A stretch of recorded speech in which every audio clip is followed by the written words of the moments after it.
Alright guys, back again with a question time.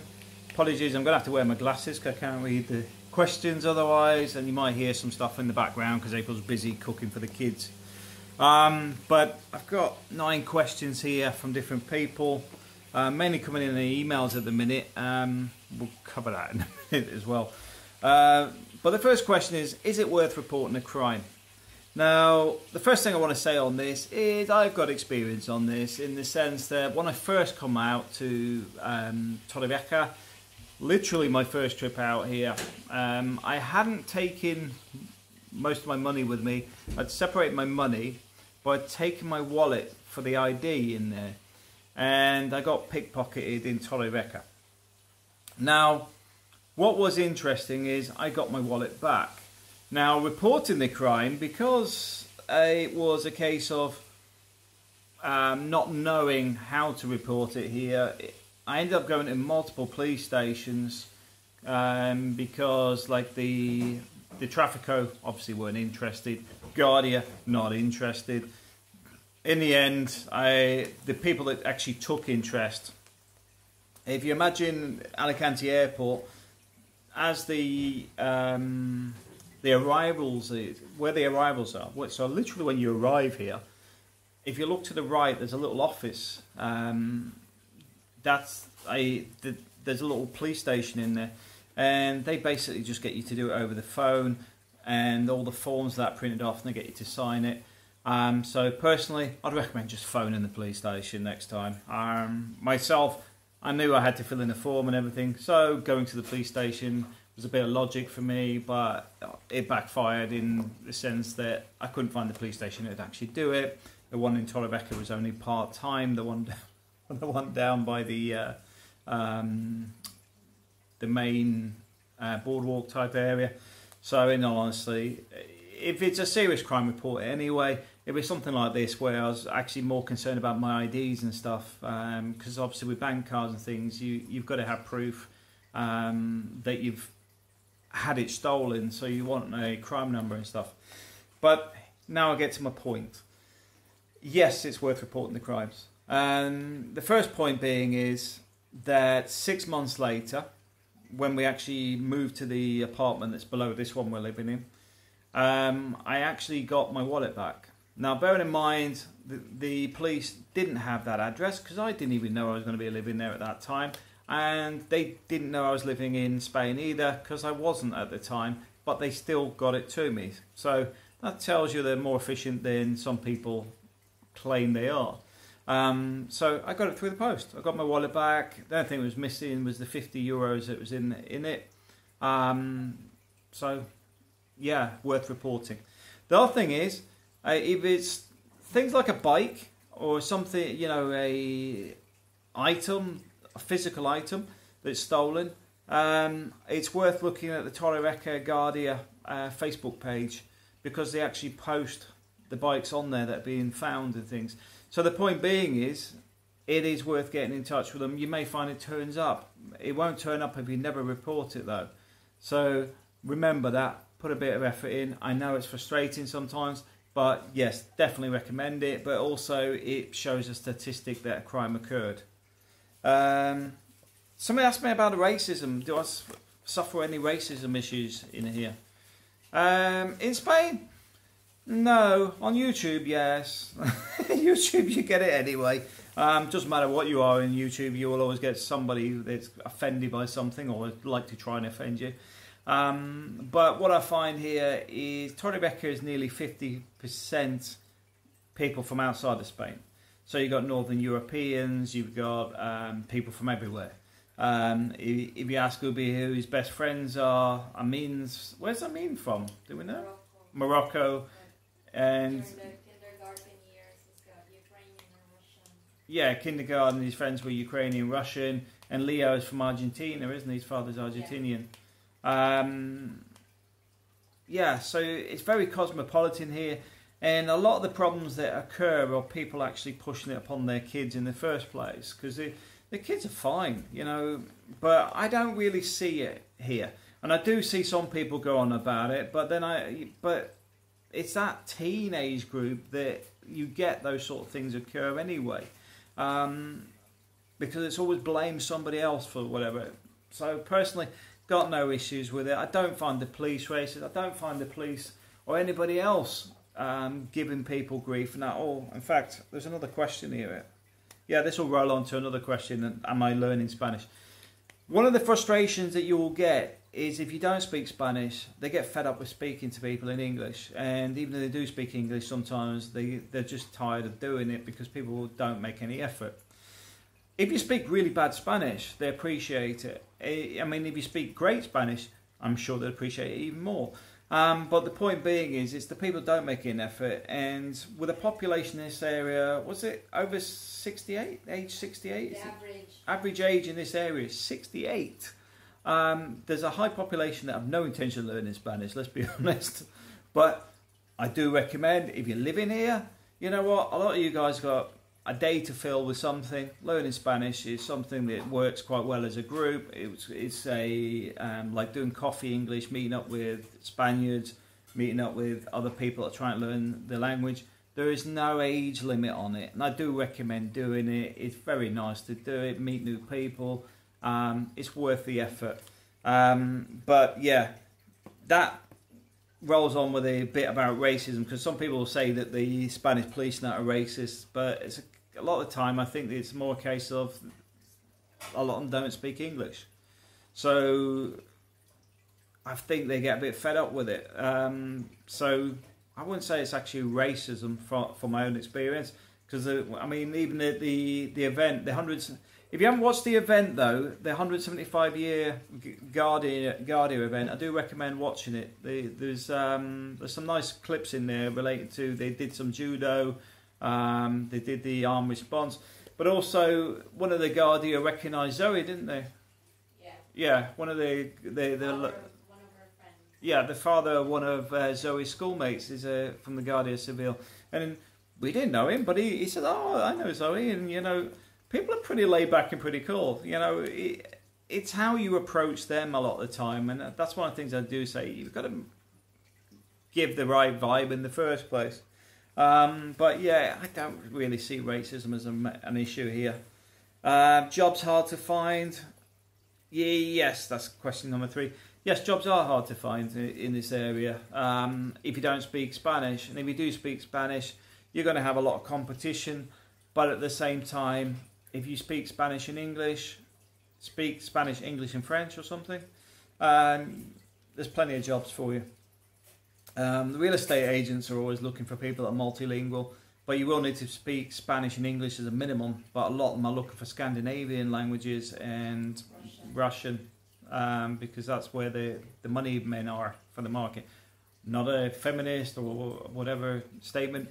When I say money men, money persons, the people that are buying the more expensive properties, so they do like multilingual people, so there is opportunities there, but a lot of the other work is very hard to come by. Myself, I recommend remote working. If you can do it, do contract working, because if you've got a sofa in the UK, let's put this on the table. So say you've got a special skill, you're a plasterer or a carpet fitter or something else that is normally contract work. You can set yourself up here and get yourself on a cheap flight backwards and forwards. You just go in, do a contract work for 3 months and fly back, or fly back at the weekends. The main thing is, if you want it to work, you'll find a way to make it work. But if you're expected to come out here and just go and work down the local pie factory, there isn't one. You'd have to go further inland or go up to Elche or into the major cities. But even then, you're still going to have to put some effort in on the Spanish. There is high unemployment in Spain, but at the same time, if you put yourself out, you will find something. You know, the big thing I found with people that I know here, and I know myself, is being flexible is where you'll stay or you'll fail. Myself, I don't mind what I'm doing, and if you ask me what's my worst roles been before in my life, I used to deal with putting back properties in a livable state for social housing. Now, I've had to deal with bodies that have sort of decomposed into the floor. I've had to deal with floorboards that have been so much saturated in urine that you've had to dig them all out, and they're all sort of crumbly and horrible. Yeah, I've had to scrape a dead dog off the tiles where all its fluids that had dropped in it. I've done some pretty grim jobs in the past. But the thing is, that's why people say, oh, it's easy if you... It's not easy. It's a case of, I grim and bear it. And one of the tips of the day for that type of work is get yourself some Vicks and put it on your nose here so you can't smell any of those horrible fumes. And that's my tip of the day. I'm not going to go on with horrible jobs too much, but I've had a few over the years which paid well, but quite simply their own people wouldn't do them, and that's why I got it. Do I get stressed? Now, I assume you talked about living in Spain.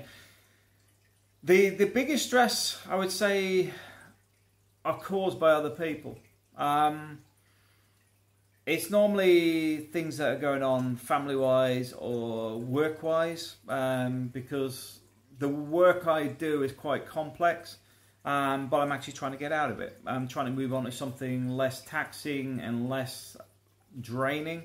I've had people comment about, oh, you don't know mathematics. I know mathematics, believe me. I do formula all day, but it's something I am not interested in doing long term.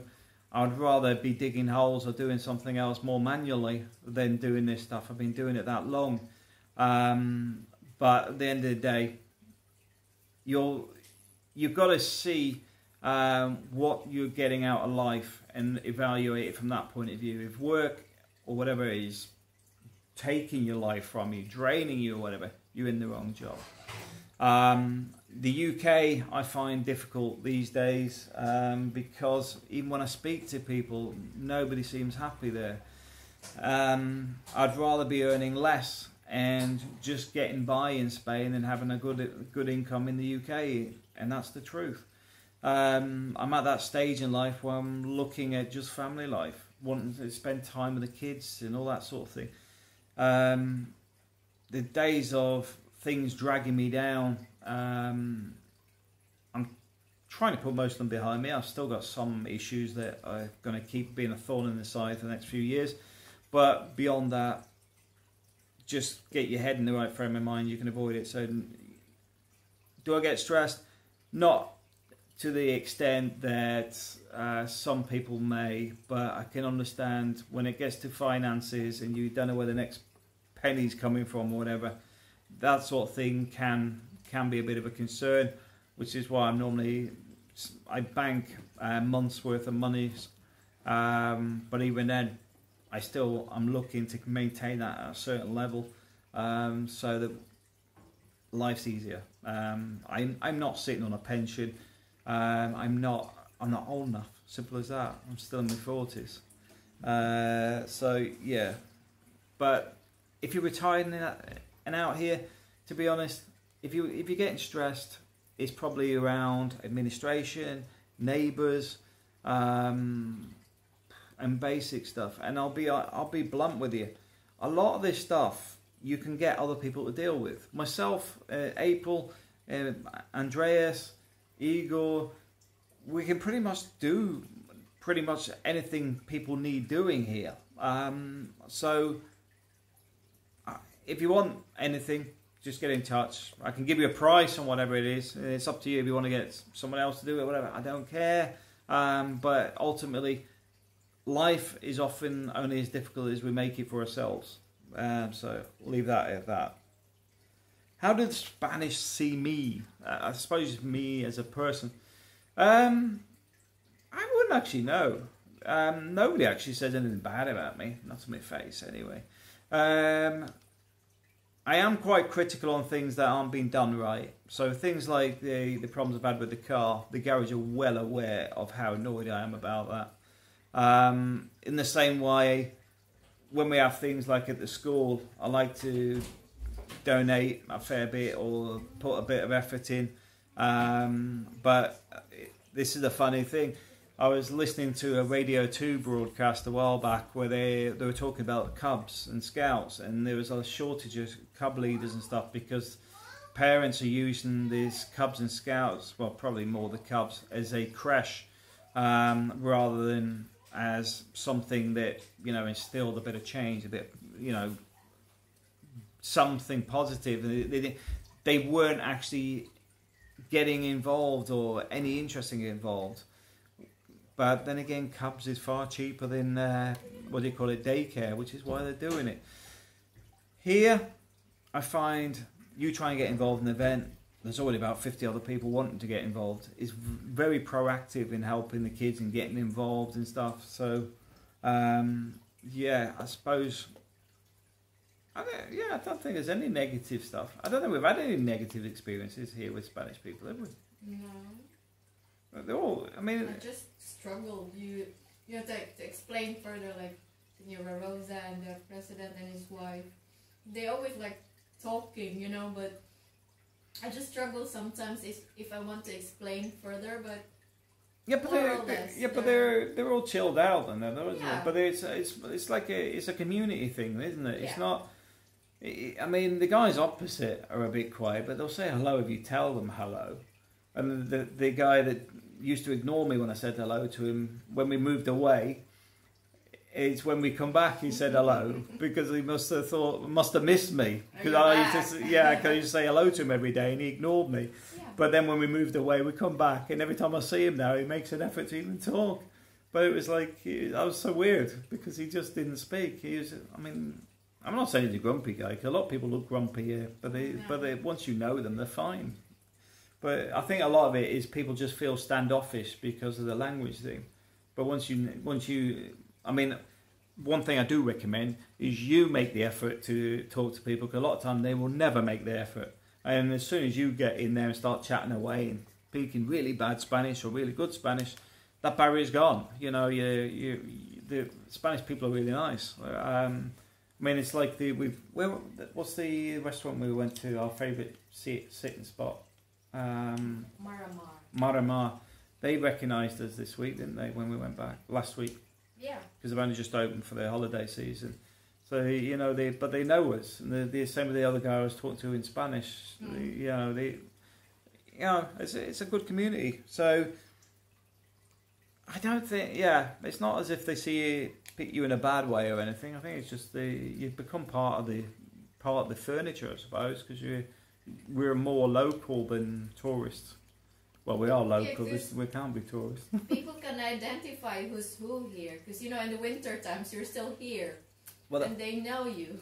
But that's what's different. The first year was a bit quiet, wasn't it? Yeah. But the second year, they knew we were still here. That was the thing, I think.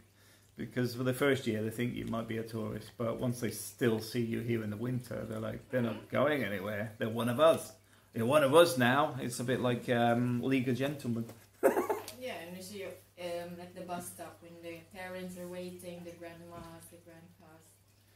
They'll always say hi. Well, that's another thing that gets back to that racism issue. Because the fact is, at the bus stop, people are from everywhere, aren't they? Because you got people from Morocco, Russia, Ukraine, Estonia, Spain, Argentina. You know, there's a very cosmopolitan mix there, but everybody they talk to each other. You know, it's nobody's isolated, and you know, I don't see it as an issue, but I know some people will have issues, but they definitely don't live in this area, I'll tell you that now. I guess on to experience of school. Well, the bus is a prime example. Everybody's pretty well mixed. They have a lot of events at the school. Now the weather's changing, they're probably going to have some of the funny events that they have, don't they? Like the pool party thing. Phone party. Phone party. School has a lot of events on for the kids. The school themselves, I find, are very involved because they always update you, and they get what they call the book. There's a book they bring home, isn't there? That tells you what they've been doing or not doing. Agenda. Agenda. Yeah, it's basically like it's about this thick. It's a big book, and they put notes in it. nearly every day, if not every day, depending on what your kid's up to. If they've been naughty, especially. If they've been naughty or nice, it's they put the notes in there, especially if they're not doing their homework as well, because we've got somebody who conveniently forgets his homework on a regular basis. But the other side of that, are there WhatsApp groups or the parents have WhatsApp groups as well. So when the kids go, no, I ain't got any homework, checking the WhatsApp group, they'll tell you they have. But yeah, the school's good. I can't say anything bad about the school. Yeah, they offer early risers. The parents working. Yeah, because they'll actually adjust for the parents, which is something I never seen in the UK, unless they were charging a small fortune for it. You do pay though for. Yeah, but it's nominal, isn't it? It's not. It's what?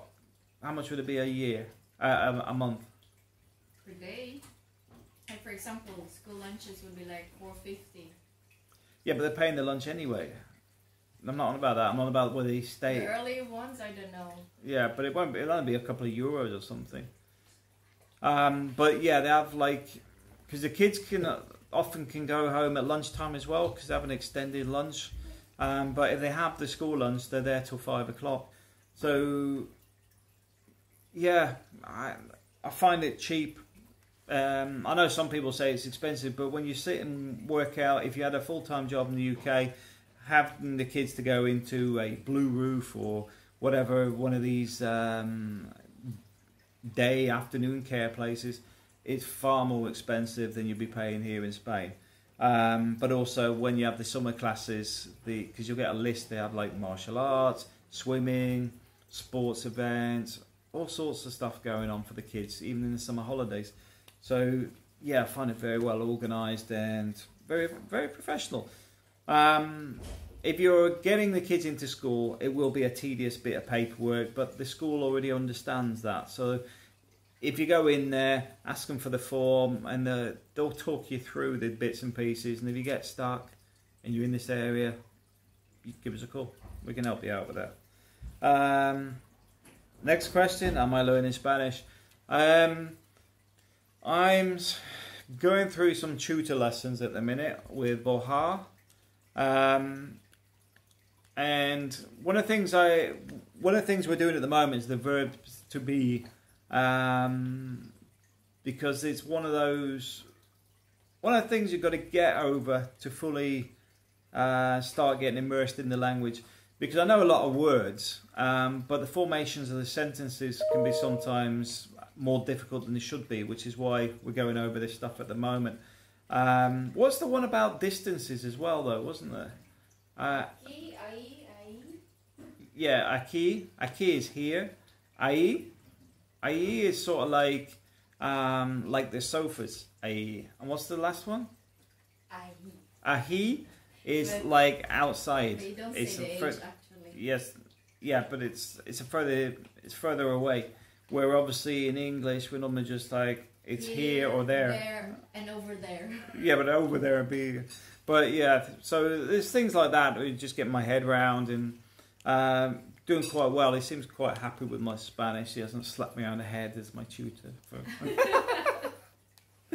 But yeah, I might actually share that if anybody's actually interested, because one of the things I do know, a lot of you guys, and I know some of you guys go, no, that's not me. But the point is, I do know a lot of people struggle to learn Spanish because it's a confidence issue sometimes. So I'm quite happy to share my bad Spanish, even on YouTube, which is even 10 times worse, as I start to develop my Spanish, so that other people can sort of see, okay, if he's doing it and sticks it on YouTube and saying it out in public and he can get it wrong, then I can put a bit of effort in as well. One of the other things I might do as well, if other people are interested, is we could have live YouTube lessons, where we could actually have group lessons and go around and say words and do that sort of stuff. I'm throwing that out there as an idea. Well, give me some feedback on it. Next question. Rent to buy. There's been about 7 or 8 people ask me about rent to buys now. Can I find them properties? I'm going to look into it a bit more. Simply because it was only an initial thought, and then I spoke to Malcolm about it. Malcolm's already doing it, but I know some people are looking for here, where Malcolm's further south. So what I'm going to do is I'm going to have to speak to some of the real estate agents and see if it's something they're interested in, because we may need their help on that, on the rent to buy. Because there's 2 different types. There's a rent to buy, which is obviously you move in, you've got to pay it over a short period of time. And the other one is to take the mortgages over. Well, obviously, the real estate agent ain't going to see much benefit on you taking somebody else's mortgage over. But